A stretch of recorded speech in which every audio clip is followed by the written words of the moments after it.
A historic moment in Washington. Former FBI Director James Comey has been indicted on 2 charges, just days after President Donald Trump publicly urged the Attorney General to pursue his political opponents. And today, the president says more indictments are coming. It's not a list, but I think there'll be others. I mean, they're corrupt. These were corrupt, radical left Democrats. No, there'll be others. Look, that's my opinion. In a video statement last night, Comey vowed to fight the charges and also to challenge President Donald Trump directly in court. My heart is broken for the Department of Justice, but I have great confidence in the federal judicial system, and I'm innocent. So let's have a trial.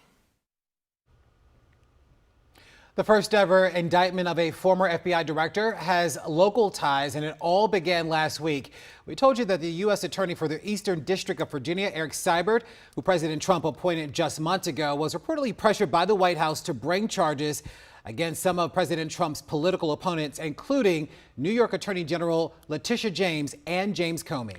CBS reports that Seibert's office raised concerns about the strength of the case. Then last week, President Trump said he had fired Seibert and urged Attorney General Pam Bondi to appoint his former personal attorney, Lindsay Halligan, to that post, declaring justice must be served. On Thursday, Halligan herself brought the charges before a grand jury against Comey. Erica Brown breaks down the indictment. President Trump celebrated the Justice Department's indictment of former FBI Director James Comey. It's a major escalation in Trump's push to prosecute his critics.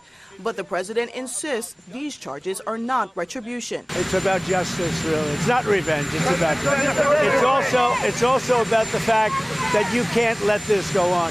They are sick, radical left people, and they can't get away with it. Comey is set to be arraigned next month on 1 count of obstruction of a congressional proceeding and 1 count of making false statements related to his 2020 Senate testimony when he denied authorizing leaking information to the media. I have great confidence in the federal judicial system, and I'm innocent.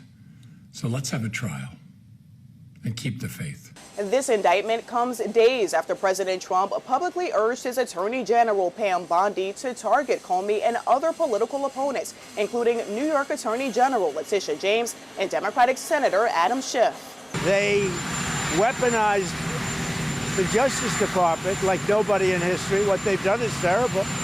And so I hope there are others, because you can't let this happen to a country. The former top prosecutor in the Eastern District of Virginia declined to prosecute Comey and was replaced by Trump's former personal attorney and White House aide, Lindsay Halligan, who secured an indictment. American prosecutors, federal prosecutors, the DOJ is supposed to be an independent, apolitical body. That's essential to preserve democratic values, precisely for the reasons we see playing out right here. Democratic lawmakers have sharply criticized the charges as an abuse of power.